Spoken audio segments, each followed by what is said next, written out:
13 December 2001 ભારતની સંસદ પર આતંકવાદી હુમલો થયો. ફક્ત 45 મિનિટમાં 5 આતંકવાદીઓ ઠાર મરાયા. આતંકવાદી અફઝલ ગુરુને 2013માં ફાંસી આપવામાં આવી હતી. તમે જાણો છો, ડિસેમ્બર મહિનો ફક્ત આ હુમલા માટે જાણીતો નથી. 6 ડિસેમ્બર 1992 ના રોજ બાબરી મસ્જિદ ધ્વંસ બાદ ડિસેમ્બર દેશનો સૌથી ખતરનાક મહિનો બની ગયો. 1993 થી 2014 વચ્ચે દર વર્ષે ડિસેમ્બરમાં આતંકવાદીઓ નિઃશસ્ત્ર નાગરિકો, પ્રવાસીઓ, હિન્દુ ધાર્મિક સ્થળો અને ભારતની શાંતિને નિશાન બનાવતા હતા. ડિસેમ્બરમાં પહેલો હુમલો બાબરી ધ્વંસના બરાબર 1 વર્ષ પછી થયો હતો. 5-6 ડિસેમ્બર 1993 ના રોજ સુરત, લખનૌ, કાનપુર, હૈદરાબાદ અને મુંબઈ નજીક 6 ટ્રેનોમાં એક બાદ એક વિસ્ફોટ થયા. આમાં 2 લોકોના મોત થયા હતા અને 22 લોકો ઘાયલ થયા હતા. આ હુમલામાં મુખ્ય આરોપીઓ ઇરફાન ઉર્ફે પપ્પુ, અમીરુદ્દીન અને અબ્દુલ કરીમ ટુંડા હતા, જેઓ ડોક્ટર બોમ્બ તરીકે પણ ઓળખાતા હતા. અબ્દુલ કરીમ ટુંડા લશ્કરે તૈયબા, ઇન્ડિયન મુજાહિદીન, જૈશ એ મોહમ્મદ અને બબર ખાલસા જેવા અનેક આતંકવાદી સંગઠનો સાથે જોડાયેલો હતો. હુમલાના લગભગ 3 દાયકા પછી 29 ફેબ્રુઆરી 2024 ના રોજ અજમેરની એક કોર્ટે પુરાવાના અભાવે અબ્દુલ કરીમ ટુંડાને નિર્દોષ જાહેર કર્યો, જ્યારે ઇરફાન ઉર્ફે પપ્પુ અને હમીરુદ્દીનને આજીવન કેદની સજા ફટકારી. જોકે ટુંડાને નિર્દોષ છોડવામાં આવતા સીબીઆઈ દ્વારા સુપ્રીમ કોર્ટમાં તે નિર્ણયને પડકારવામાં આવ્યો હતો.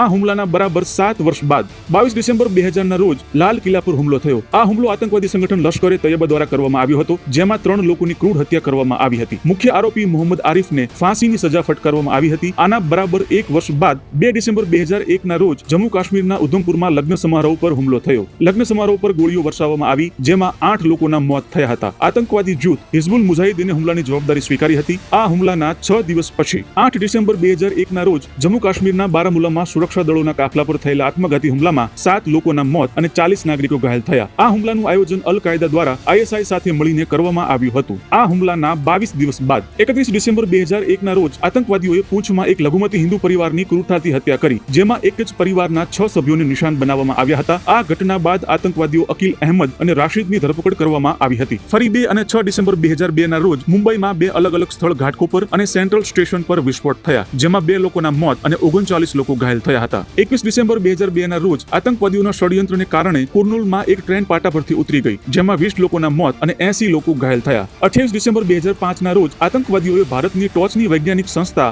IISc બેંગ્લોર પર હુમલો કર્યો, જેમાં એક પ્રોફેસરનું મોત થયું અને ઘણા લોકો ઘાયલ થયા. 7 ડિસેમ્બર 2010 ના રોજ વારાણસીના શીતલા ઘાટ પર એક વિસ્ફોટ થયો, જેમાં 6 ડિસેમ્બર બાબરી મસ્જિદ ધ્વંસનો બદલો લીધો હોવાનો દાવો કરાયો. ગંગા આરતી સમયે થયેલા આ વિસ્ફોટમાં એક માસૂમ છોકરીનું મોત અને આશરે 34 લોકો ઘાયલ થયા હતા. ઇન્ડિયન મુજાહિદીને એક ઈમેલ મોકલી આ હુમલાની જવાબદારી લીધી હતી. 5 ડિસેમ્બર 2014 ના રોજ જમ્મુ કાશ્મીર વિધાનસભાની ચૂંટણી દરમિયાન ઉરી, શ્રીનગર અને ત્રાલમાં 3 હુમલા થયા. લશ્કર અને જૈશના આતંકવાદીઓ સાથે લડતા 11 સૈનિક શહીદ થયા, પરંતુ 6 આતંકવાદીઓને મોતને ઘાટ ઉતારવામાં આવ્યા. આ ઘટનાઓ દર્શાવે છે કે ડિસેમ્બર ભારત માટે માત્ર એક કેલેન્ડર મહિનો નહોતો, તે 2014 સુધી આતંકવાદી એજન્ડા રહ્યો હતો. ડિસેમ્બરના ઘા આપણને યાદ અપાવે છે કે રાષ્ટ્રવાદ ભારતની ઢાલ છે અને આતંકવાદ ભારતનો દુશ્મન.